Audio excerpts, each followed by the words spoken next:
I think 21 to 9 really serves to talk about that whole thing on crystallized memories and the fact that this whole show is kind of about altering those crystallized memories which people have found so dear. If I dare say in the most Tumblr way possible, cottagecore, I'm gonna hate that forever, vibe to it. This is one of my favorite episodes of anime from this year, and unfortunately it's a very slept on choice. Welcome back to another episode of Get In The Mecha, and this week we are talking about the anime stuff that I discovered in 2021. Last year I made an episode called A Year in Sakuga. I also made another episode which I kind of forgot the name of, but it was lessons, I think it was anime lessons I learned from 2020, and those are two episodes I'm actually quite proud of. However, back then obviously we didn't have a video version, so and I also wanted to change things up this year, and my relationship with the term quote-unquote saga has also changed quite a lot since I'd made those episodes. And so this year I want to maybe take a bit of a different approach, but still talk about the stuff that I've discovered and come across for the first time this year. This year I've spent quite a lot of time talking about and thinking about direction and what I think makes that tick. And so in this final episode of the end of year review series that we've been doing, I'm going to focus on some directors that I really like and board artists as well, and really just talk about what I think makes it really intriguing and what drew me to it in the first place. But let's get into the episode for this week. That is anime stuff I discovered in 2021.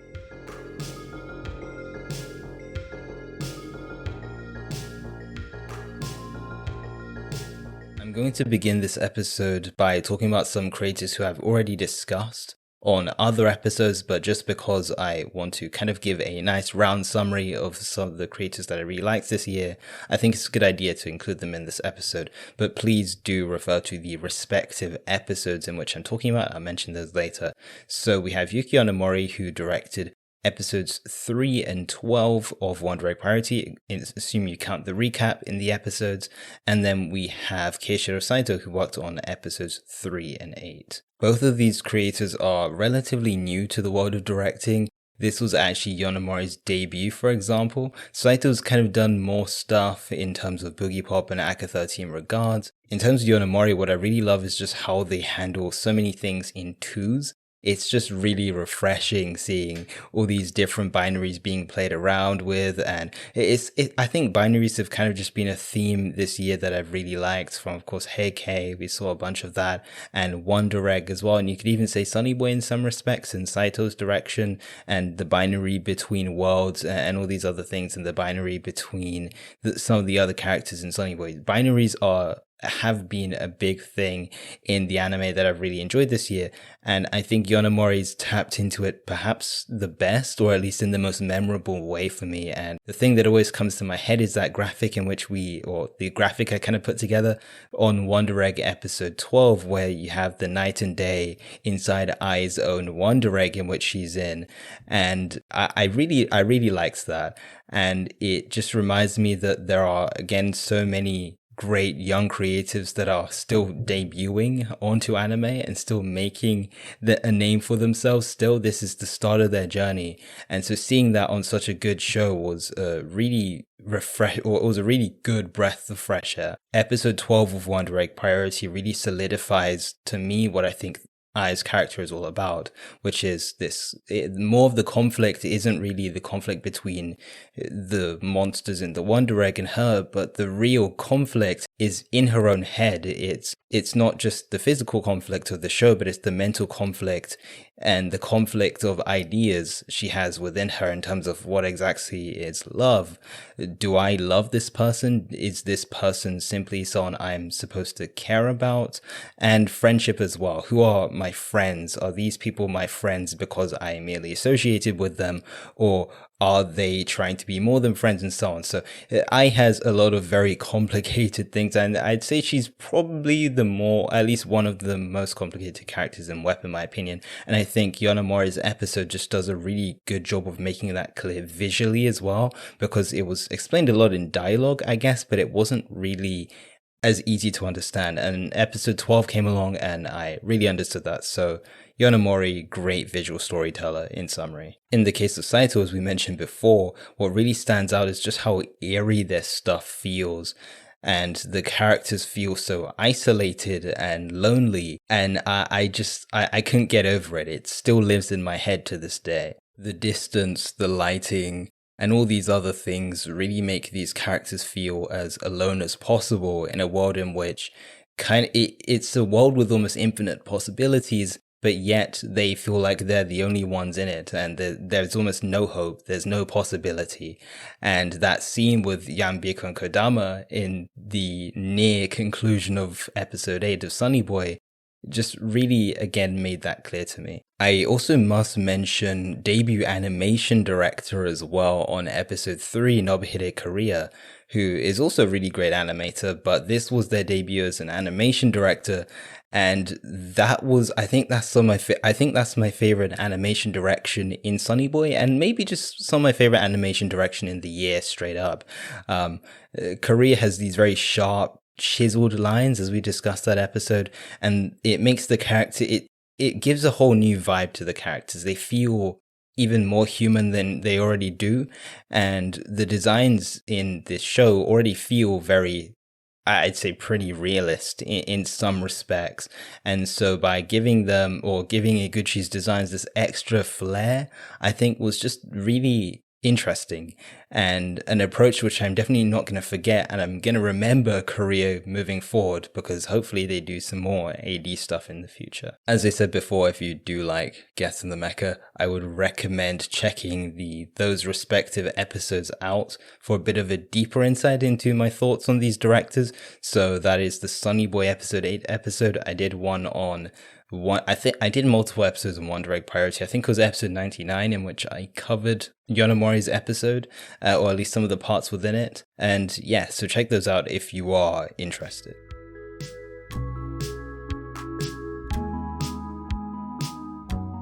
Now we have a creative in which I have mentioned a few times, but I haven't really done a focused "this is what I like about this creator's work" section. So that is Fuuga Yamashiro, who did storyboard and episode direction for Heike Monogatari episode 10. Heike was a really unpredictable anime for many reasons, and I don't mean that narrative-wise, because obviously there's a novel. So if you read the original tale of the Heike, you would know what happened. But it's more in terms of production, in the sense that this anime was unprecedented, at least for I'd say the quote-unquote average person like me that didn't know anything about Naoki Yamada's status in the industry. And the fact that she was directing an anime at Science Saru, or the fact that she was even directing just an anime outside of Kyoto Animation, makes it such a massive deal. And that meant that we would probably have a completely unique team to come alongside it, or at least the combination of staff, again, is something we've never seen. We haven't seen Takashi Kojima designs meet Naoki Yamada. We've seen like Horiguchi's designs work with Naoki Yamada, but we haven't seen Kojima, for example, and all these other creators. There are too many combinations to mention. Where I think Yamashiro shines is just how they're so keen on blending shots together. Like, I think a lot of the previous episodes in the show are very focused on cuts. And as we said for Yonemori, and in this case, it's Yamada in this show, and I'd say some of the other stuff as well, like Yukimura, it's very much about binaries. And in the case of Yamada, cutting to the far left and right in the frame, of course, makes that really interesting contrast between the different people in the court and so on. And Yamashiro is kind of disrupts that. He goes for an approach of making things a cohesive thing and connecting things together. Things that could be cut, he decides to turn into a longer sequence. And I really like that approach, because that taps into another crucial part of the anime, which is about life in general is special on the basis that we are all connected by that same thing, which is the fact that we're all eventually going to die one day. That sort of cinematography that Yamashiro introduces really gets us thinking about that, I think, or it made me think about that quite a bit at some points.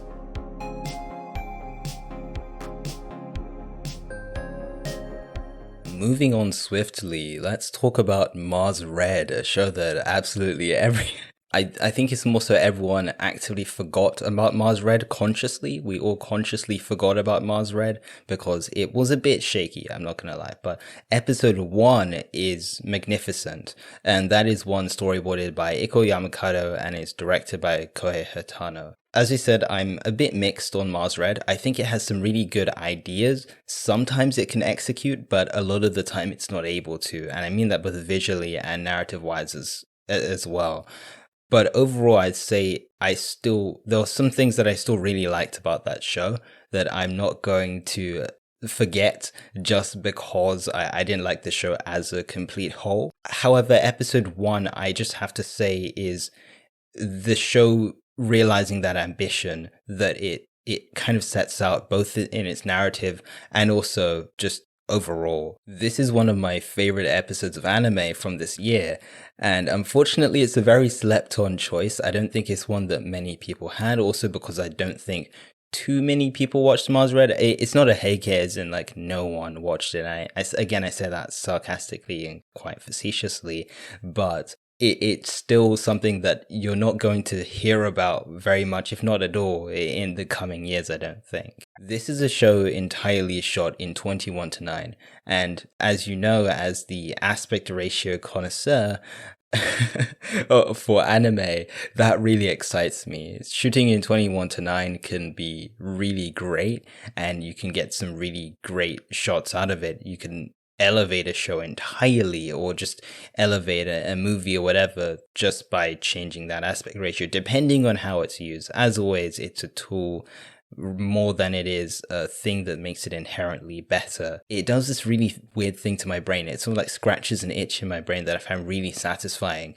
And episode 1 is all of that. Yamakado and Hatano really take advantage of the center of the frame. Like, we have these shots where one of the characters who's a vampire is walking and her bare feet are just on the ground and she's right in the center. And the fact that the feet are almost equally spread apart as well creates an extra sense of symmetry within an already symmetrical frame. This is something I kind of expected for an episode which had Hatano on board, who's also series director for the show, I should specify. And because they also valued this quite a lot on a show called Surutama, for those who know that, directed by Kenji Nakamura, who also worked on Mononoke. The lighting in this show sometimes, not even just exclusively in this episode, is just so incredible. And I feel like the overall goal of this show, I feel like it was trying to be pretty cinematic. It wasn't able to completely achieve it, but this episode does. Like, there's another scene in which one of the main characters walks into the cinema and he opens the door, and it's not a fully lit cinema, and the light just very softly glows through the door, and the rest of the cinema is dark, and I don't know how to explain this any better. It uses all these silhouettes really nicely.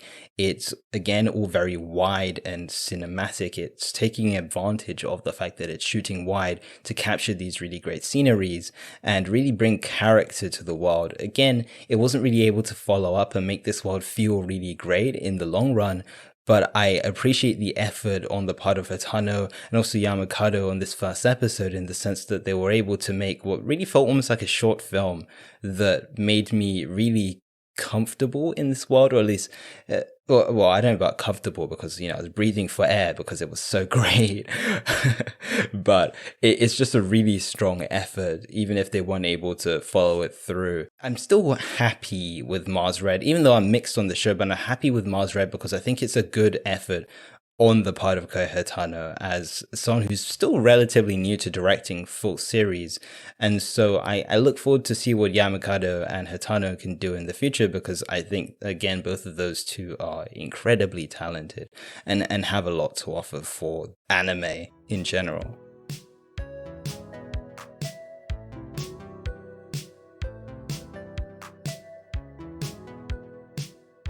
I hate to be the guy that edits himself in the middle of the show to correct or clarify something that they're about to say but here I am. So just a brief intermission for the podcast. I just wanted to kind of clarify something, or at least precurse something before going into the link click section. One thing that I do want to clarify is that when I say Lee Haoling, you should probably take that with a bit of a grain of salt when it comes to me talking about him as a director. Because after doing a bit more research, or at least some more interpretation of the credits, what I've kind of come to conclude is that Haoling serves more as an overarching director more than anything, which is of course not a bad thing, but that of course puts into question as to what is his influence on the aesthetic of the show. Obviously, with a lack of resources, this is a bit difficult to tell, and even with resources, this is a difficult thing to tell for certain shows, and unfortunately, Link Click is one of those. So when I am talking about Lee Haoling, of course, just take that with a bit of a grain of salt, and understand that I'm also just talking about the team in general, which is also really great. Anyway, that's all I wanted to add. Back to the show. Let's talk about donghua and talk about a pretty popular donghua recently. One of the more popular donghua in recent times, or at least I'd say probably the most popular this year, and maybe I'm exaggerating, but that is Link Click. I've watched quite a few of Haoling's shows, and I'm pretty aware of them. So maybe I am cheating, but I'd say that this is the first time that I genuinely paid attention to the direction in a Haoling show. That's not a criticism. Like, a lot of the time I watch donghua very casually. I didn't really talk about it online. I kind of just watch and enjoy it, and that's the show. I actually was paying attention to how Link Click was directed, and that was something that really excited me because I think Haoling and his team are just super talented. This is another show that is shot fully and completely in 21:9. It depends obviously on how it's used. Something like Mars Red Episode 1 is a really great usage of it, and saying Link Click overall is also showcase a really good use of it. But one of my issues with donghua is sometimes, at least some of the recent donghua, that like they'll use 21:9, but it doesn't really work. It feels like it's there for the sake of being there because they think it looks cinematic when it doesn't, and you really have to work with it rather than just use it. And I think a great director is one in which doesn't just use something for the sake of using it, but knows how to wield it to their advantage, if that makes any sense. So much of the visual language of this show has to do with 21:9, or I'll try and make that link in the sense that so much of it has to do with photography and physical film, as in 35mm film, representing all these crystallized memories and so on. And so when we also think of 21:9 and its roots going back to Cinescope as well, that's a very nostalgic aspect ratio, and pictures of course having a lot to do with nostalgia. I think 21:9 really serves to talk about that whole thing on crystallized memories, and the fact that this whole show is kind of about altering those crystallized memories which people have found so dear to them in order to, I don't know, change their lives or change the trajectory of their lives. And so 21:9 makes us almost more aware of time and the time in which we're within the show, be it either present or past. It's just time is a construct to be manipulated, and I think 21:9 just kind of makes us aware that we're in the flow of time. We have to think of direction as a problem-solving exercise as much as it is a creative exercise. And it's a lot about overcoming difficulties and making things, it's again, connecting the dots, as I mentioned before. And so by being able to solve this issue of how do I shoot this show successfully in 21:9, I think that's a really big success, considering again there are some donghua which I've seen which, yeah, they do use 21:9 but not very effectively, or in a way in which I think they could, like Link Click.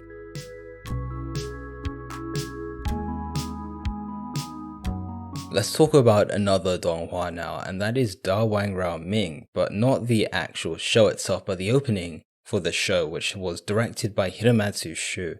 And I was aware of Shuu prior to their work, but I felt a need to share this one regardless because they were really hyping it up on Twitter for quite a while, and it definitely paid off. Like, I wouldn't have probably found this if they weren't talking about it months in advance. Well, not it directly, they were kind of just showing clips of things, and it looked really great. Again, this is one of those things that I can't really do complete justice to by just talking about it. So you're just gonna have to experience this for yourself. Just search it online and check it out, because this is one of the best donghua openings I think I've ever seen. But to actually talk about it though, I think what makes this opening super attractive is really just the blend of colors and it comes down to something we keep discussing on this podcast for the a millionth time.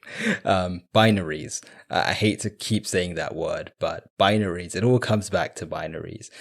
This case, we have the very traditional gold and white patterns to speak to the more magic stuff in the show, and that's those sorts of textures and traditional textures. And then you contrast that with these very overwhelming bursts of color, these explosions of color, and also just like introducing these more chaotic color schemes and imposing them onto the traditional ones. It's kind of like this fight within the actual opening itself. It's like a battle between these two colors, or at least two color schemes, and it works super well. It's very chaotic, but that's exactly why I like it, because it just keeps doing crazy things all the time.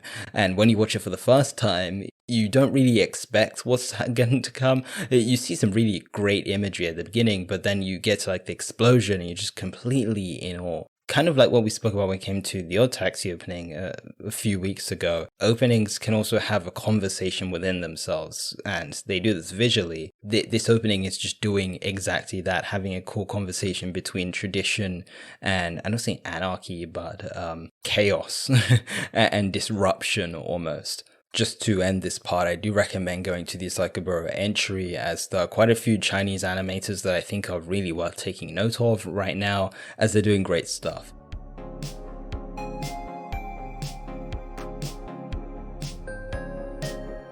Let's shift gears a bit for the final time and talk about music videos. And the goal of this section is really just to bring attention to creators that don't necessarily work predominantly in TV anime. Anime especially is much more than TV and films. We have, obviously, there's a whole indie scene. Just search the hashtag indie anime into Twitter, and that's a whole scene in itself. So I just hope that this can bring more attention for those that maybe aren't looking very much at the music video scene, for example. I'm quite conscious of time, so I'm going to talk specifically about one, but I also just want to point you to 3 others first.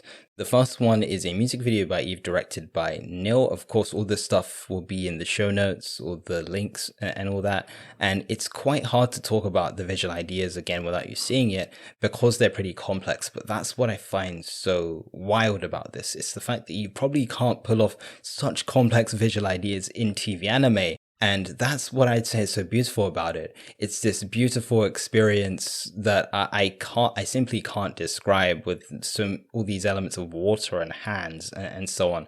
And it just shows how far music videos can push anime from a visual point of view. So go check that video out by Nil. Then there's a music video for the artist Bajin Tobita, directed by Asuka Dokai, and I really, really like this one. It has this really cute aesthetic. It's interesting because space is often presented as quite menacing and quite as, you know, the final frontier and all these very dramatic things. But the take on space in this video is just so relaxed, in the sense that it kind of has this cozy, if I dare say in the most Tumblr way possible, cottagecore, I'm gonna hate that forever, vibe to it, and also just really beautiful character designs as well. So that one really made me feel super nice, and it doesn't move so much, but when it does move, it looks beautiful. And also, even when it's not moving, just the individual shots are just so great. Like, it shows that a shot can do so much. So highly recommend that as well. And then finally, we have a video directed by TV CHAİ for Zutomayo. And this one is, there are a lot of Zutomayo videos, so I think it's easy to miss them sometimes. And I think this was one that most people didn't talk about the direction and so on, but yet I think it's a really great one. And I say that like this was an unpopular video, when last time I checked it had 7 million views on YouTube. So like, Zutomayo is of course an incredibly popular artist anyway, so a lot of people are going to see TV CHAİ's work.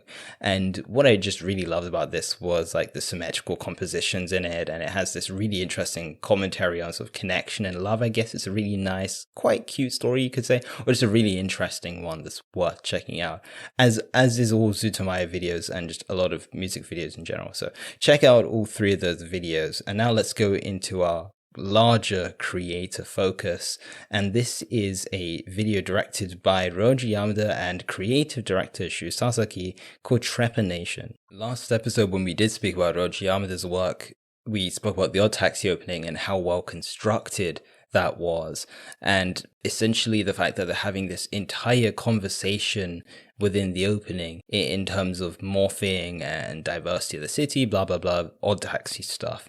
And this this music video is quite similar in quite a few regards. This time we're kind of having a conversation, I'd say, about robotics, kind of, and you could argue even what it means to be human. Maybe I'm overreading into this, but I find this one really interesting because it's very unique. We're essentially having a conversation, or it's like we're being spoken to by a robot girl or an android. I guess we kind of discover that at the end in how she's pointed right at us, looking at, or at least she's looking straight into the camera, and everything's going on around her, but she isn't moving for most of it, or at least you have these very fixed shots, which are in very fixed positions, which talks about, of course, her being robotic and a robot having limited directions. And then you have all these things morphing around her. I guess you can interpret that as nature, but also I kind of think it talks about how, humans are seen as, or humans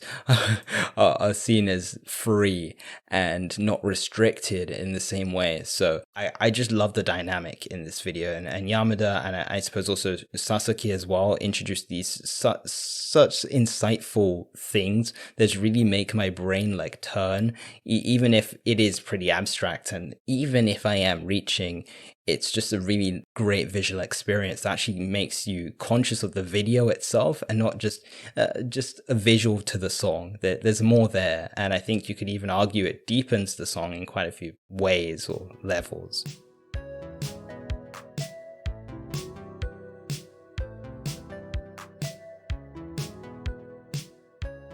So that's where I'm going to end this episode. Thank you for listening, and again, keeping up with my really long turnaround time for these podcasts / videos. Kind of just been going through it, but yeah, we will get through it. Thank you for listening. If you do enjoy this podcast, what you do as always, like, subscribe on YouTube, all that stuff. And then also on Apple Podcasts, Spotify, reviews do really help the show quite a lot. So link in description and show notes and whatever. I just want to end this episode now. Thank you for listening, and hopefully I'll see you next time on Get In The Mecha. The music in this episode goes as follows: Chill, Adventure Time Revised, On the Road Again, and Synthwave by Alex. And all this music is done by Alex McCulloch and is under the public domain.